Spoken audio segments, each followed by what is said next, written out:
Hi there, I'm Robert Renman from dolphinstreet.com. In this video we're going to look at using chord tones when improvising over a 1-4-1 progression.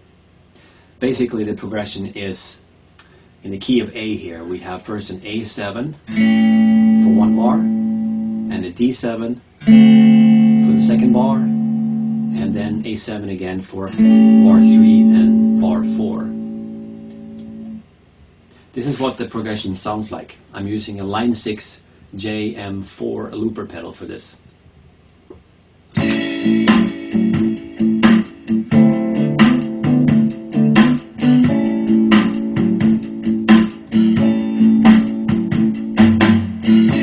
And there it just starts looping again.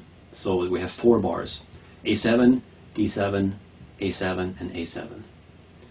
So if we're going to use chord tones, the easiest way to do this is to have a look at playing the arpeggios for each chord. So let's look at playing the A7 arpeggio first and then the D7 arpeggio. So we're starting here on the root note, playing the major 3rd, the 5th and the minor 7th. And then it starts over here again with a 1, 3, 5, 7, and again the root note here, and we have the major 3rd up there too if you want to go all the way up there, and then back.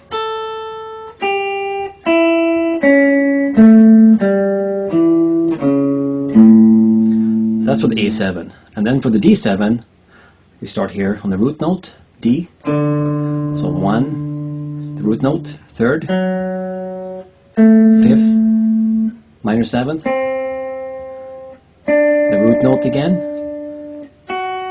major 3rd, the 5th, and the minor 7th, and then back again.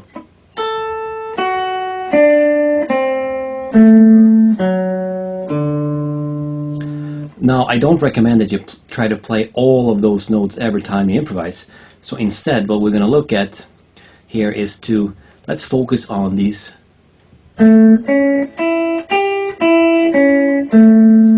and perhaps that note too, the minor 7th, root, 3, 5 and 7. So you see how that creates this A chord right there, and we add the 7th up there.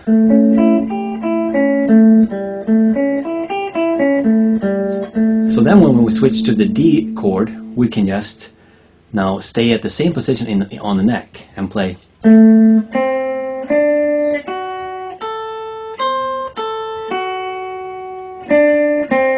And you see how that almost creates like a D7 chord like that you probably know. So look at those chord notes.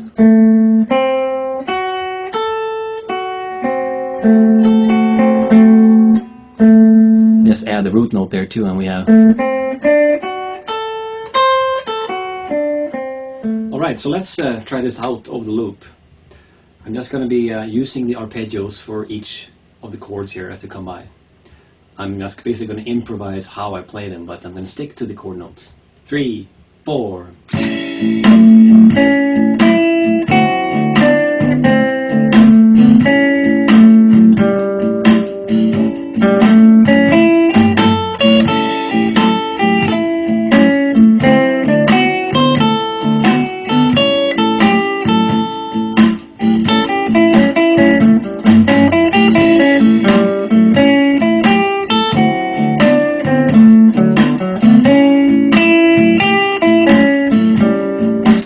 You can clearly hear how the notes I'm playing belong to each chord, right? Now that doesn't sound really great, so let's see what we can do for incorporating the blues scale as well with this. The blues scale in A,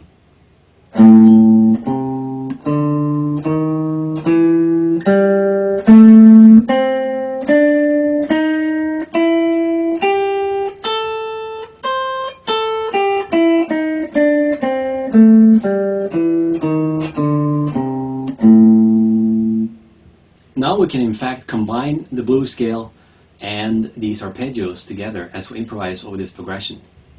So the notes we have available so far if we count them all, including the blues scale, so we have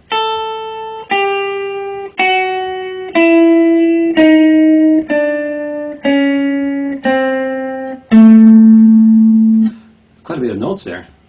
And one cool thing here is if you go from that note and up to the fifth, we have like a chromatic move. And then we have, the reason I'm counting this note is because that's part of the D7 arpeggio. So we can use this note even when we're playing over the A7. Now there's a couple notes where you should avoid depending on what chord you're playing, and especially that major third of the A7. That note will not sound very good over the D7. It will create a clash, like, ouch, not very good. So avoid that note over the D7. And as well as that E flat note. It's a cool note, but you don't want to stay on it for very long because it's more of a passy note.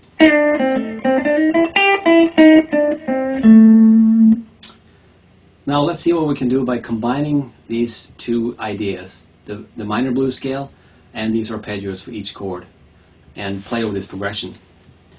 I'm just going to improvise based on what we had talked about so far. 3, 4.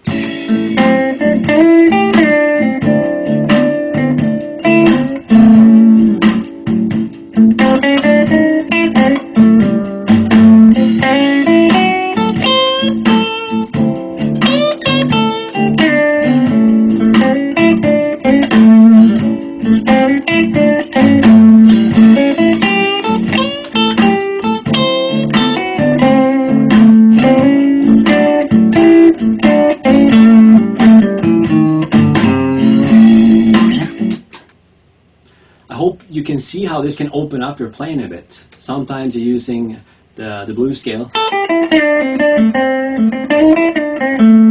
and sometimes you use an arpeggio.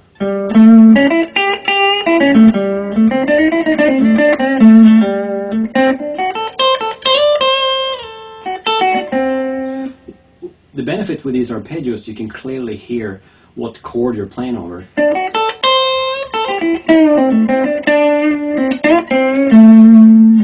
You can almost hear the A7 and the D7 as I'm playing those little things there.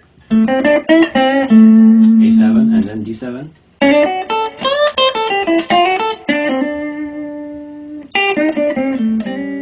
A7. And also, I want to mention, when you're playing ideas and licks, try to end then your ideas on the chord note. So if I'm playing, see, I'm ending my phrase on the root notes, or A. And then on the D7. Maybe I do that, because that now is the root note, chord note for the D7, right? I can end it on that note, I can end it on that note, or on that note. Because all those four notes are the chord notes for D7.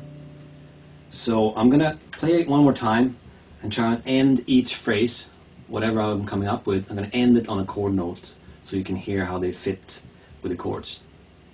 Alright, here we go.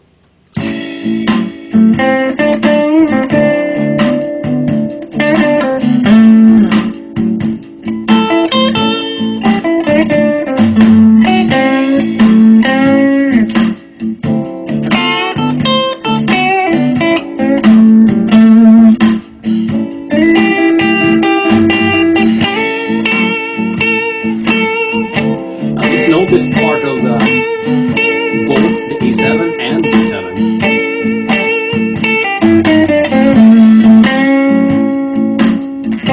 See, now I have to lower it. The major third works with A7.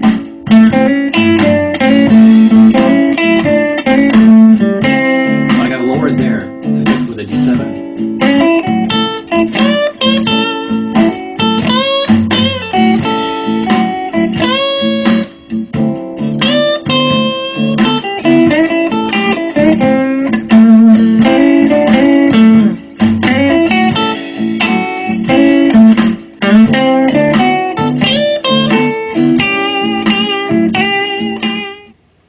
it for this lesson.